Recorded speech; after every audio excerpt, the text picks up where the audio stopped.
Bom, galera, dando sequência a esses vídeos de sobrevivência, eu queria muito estar em campo gravando, mas eu estou com uma crise séria de dor no nervo ciático e também esses dias que eu programei para ir para o mato marcou chuva e tem dado alguns temporais aqui no sul, aí acabei tendo que gravar aqui em casa.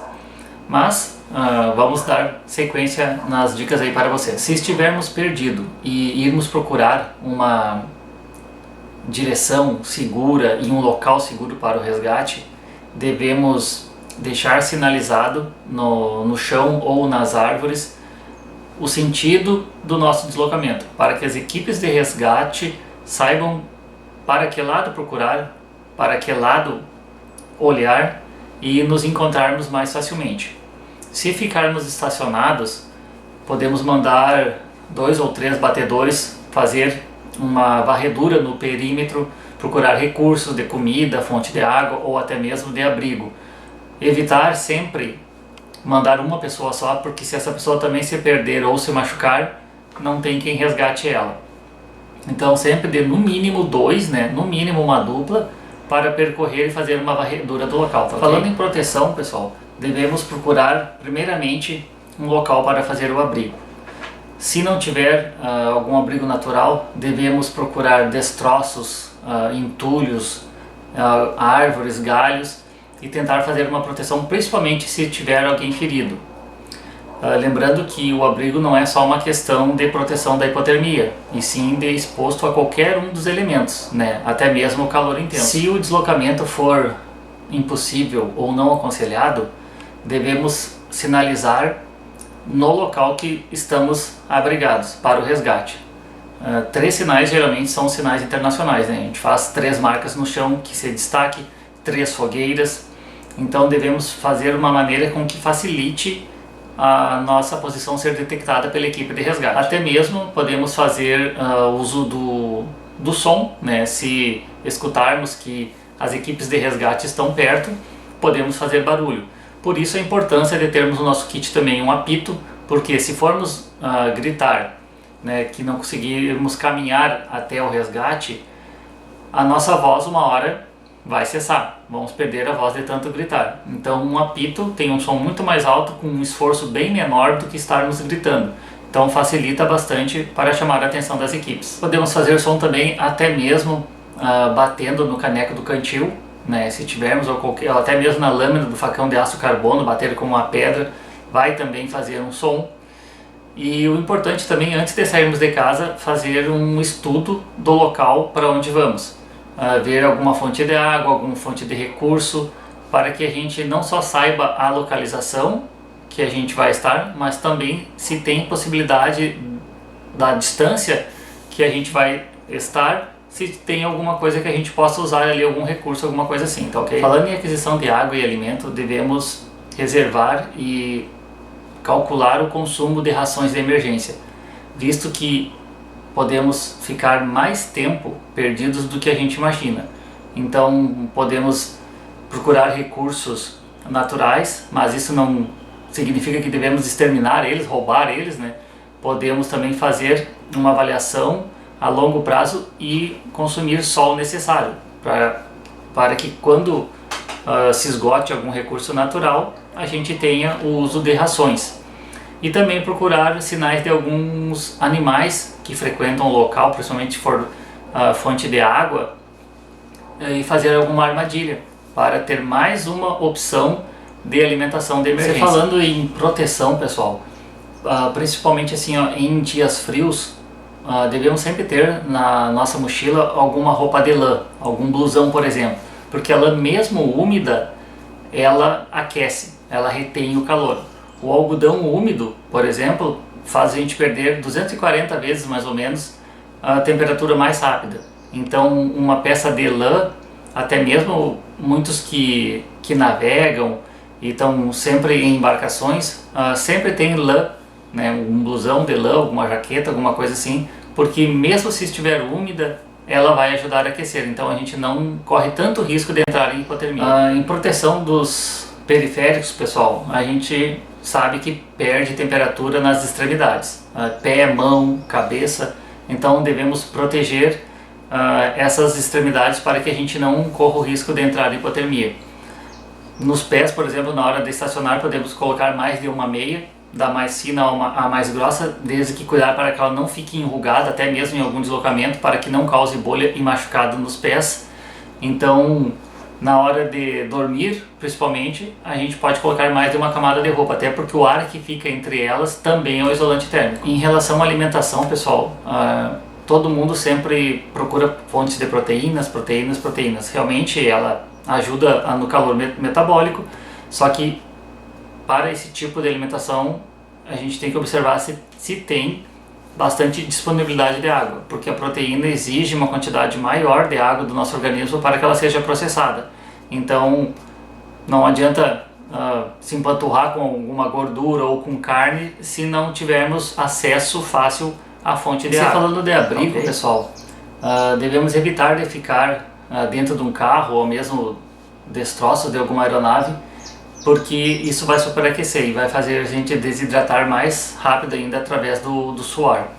Então devemos procurar sempre que possível, claro, né, uma sombra para evitar o superaquecimento, a hidermação, e ficarmos com roupas não demasiadamente apertadas, porque assim não entra o ar entre as camadas, não tem o isolamento térmico. Se tivermos sem proteção, por exemplo, com pouca roupa, a gente vai perder mais líquidos através do suor, ele não vai regular nossa temperatura, não vai refrescar e a gente acaba desidratando. Então até mesmo uma camiseta, uma roupa de manga comprida ajuda um pouco a controlar a perda de suor, por mais que pode ficar muito quente, mas por isso que a gente sempre deve ficar à sombra, mas também evita de queimações pela radiação solar. E se estivermos deslocando, né, em dias muito quentes, e se tivermos acesso a qualquer uma tintura que não seja muito tóxica, claro, né, ou carvão, alguma coisa, muitos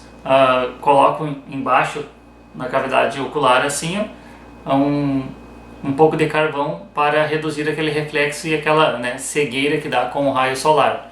Assim como alguns jogadores de futebol americano também colocam assim por causa da luz dos estádios. É uma maneira também de deslocarmos em dias com sol se não tivermos um óculos escuro para usarmos. Falando em calçados, né, devemos evitar o máximo possível andar descalço, principalmente até na areia quente, ou na pedra, porque queima a sola do pé, né, vai causar bolhas, a gente não vai conseguir caminhar muito longe. Sandálias também evitar, porque deixa a parte de cima do pé exposto e a gente pode chutar um galho com espinho ou uma ponta de pedra, fazer um corte aí que vai atrapalhar, depois pode até infeccionar e complicar o nosso deslocamento. Então sempre que possível usar um calçado fechado. Cuidando da nossa saúde, pessoal, o calor intenso, e principalmente em regiões desérticas, acaba nos atacando, tipo assim, a deficiência de sal vai causar cólicas, vamos ter dor ao urinar. Então esse tipo de coisa assim a gente pode evitar, principalmente se estivermos descansando à sombra e fazer um deslocamento mais próximos ao pôr do sol aí, que não será tão quente, porque com o calor, atrito e areia, até infecções e queimaduras, assaduras a gente pode ter, né? Principalmente entre os dedos, se entrar areia nos calçados, ou até mesmo nas virilhas ou nas axilas. Então, por isso que a higiene também é importante, tentar manter sempre que possível o corpo limpo para evitar esse tipo de atrito e uma eventual assadura e uma infecção. Falando em sinalização, se não tivermos um espelho, podemos fazer sinal de fumaça, mas como eu já falei em outros vídeos, devemos ao máximo possível procurar uma clareira, porque se fizer perto de um tronco de uma árvore, principalmente com uma copada muito grande, o que vai acontecer? A fumaça vai subir e vai se dissipar na copa das árvores e não vai fazer um foco único, né, e maciço de fumaça que acabe chamando a atenção das equipes, principalmente de um resgate aéreo. Então procurar uma clareira, ou se não tiver, tentar fazer uma jangada e fazer uma fogueira em cima da jangada e tentarmos, né, colocar ela no vão do rio, assim, ou um lago, alguma coisa, para que pelo menos ela suba numa área mais aberta e seja mais fácil percebida pelas equipes, tá ok? Falando em abrigo, pessoal, geralmente vemos por aí na internet, nos vídeos, o pessoal fazer uma camada de telhado só. Só que isso, se for uma área muito quente, acaba superaquecendo o abrigo. O que a gente pode fazer? Se tivermos material suficiente, fazermos 2 camadas no teto, entre 20 e 30 centímetros entre elas, porque daí o calor se dissipa praticamente logo na primeira camada e não superaquece a segunda e nos protege também da chuva. Mesmo que for com tecido permeável, se tivermos 2 camadas numa angulação correta, provavelmente quase que nada da chuva vai passar, porque vai quebrar a força quando cai na primeira e o pouco que passar para a segunda, tendo um bom caimento, vai evitar de molhar dentro do nosso abrigo. Você falando em proteção corporal, eu já comentei antes ali que o calçado é essencial para evitarmos qualquer tipo, não só de espinho, mas como insetos, carrapatos, bichos de pé, que também em alguns locais tem, e proteger isso também. O porquê também que eu comentei de roupas de manga, caso a gente acabe batendo num ninho de vespas ou marimbondos, fornece ainda uma proteção a mais para nós. O importante também é usar óculos, porque às vezes a maioria desses insetos atacam os olhos, a região dos olhos, daí principalmente um óculos pode ajudar a proteger. E aquilo, né? Pernas para quem a gente quer. É correr até se raspando, caso já tiver alguma no nosso corpo, raspando em galhos, assim, sem se machucar, lógico, né? Que daí os próprios galhos vão raspando e ajudam a retirar ela, principalmente se for um ataque do enxame grande. Ao acordarmos, devemos bater as nossas roupas, né, sacudir para ver se não tem aranha, escorpião, ou mesmo com botas, sempre procurar deixar elevado num tripé, deixar protegido, ou com algum saco plástico, olhar dentro dos calçados antes de utilizar eles para que evite um acidente com um tipo de animal que venha nos picar. Durante o pernoite, devemos procurar nos proteger se tiver o uso de mosquiteiro, principalmente quem acampa com rede. Todas as minhas redes têm mosquiteiro. Pode parecer meia nutelagem, mas não só a injeção de saco de mosquitos, né, ou alguma lagarta, alguma aranha que possa cair e vir nos picar, mas também a questão da raiva transmitida por morcegos, principalmente nas extremidades, né, devemos proteger porque eles mordem frequentemente, são as extremidades, então nos proteger desse tipo de ataque, para evitar esse tipo de problema aí no mato, tá ok? Caso formos picados por insetos, alguma coisa assim, devemos evitar de ficar coçando, porque aquilo pode fazer uma bolha e acabar infeccionando, principalmente na selva. Se tivermos, por exemplo, assim, alguma mordida de sanguessuga, às vezes a gente pode entrar na água, por exemplo, assim, e uma sanguessuga se grudar no nosso corpo. A gente sabe que a gente não deve tentar arrancar ela para que não fique os tentáculos ali e infeccione. Devemos largar algum ácido cítrico de alguma fruta, por exemplo, uma laranja, uma bergamota, ou queimar ela com uma brasa, que ela se solta mais facilmente, e aí procurar sempre com o kit de primeiros socorros fazer uma asepsia do local para evitar uma infecção. Tá bom, galera? Uma dica rápida então aí sobre alguns bizus de sobrevivência, dicas simples aí, e na medida do possível eu vou fazer mais vídeos sobre isso, tá ok?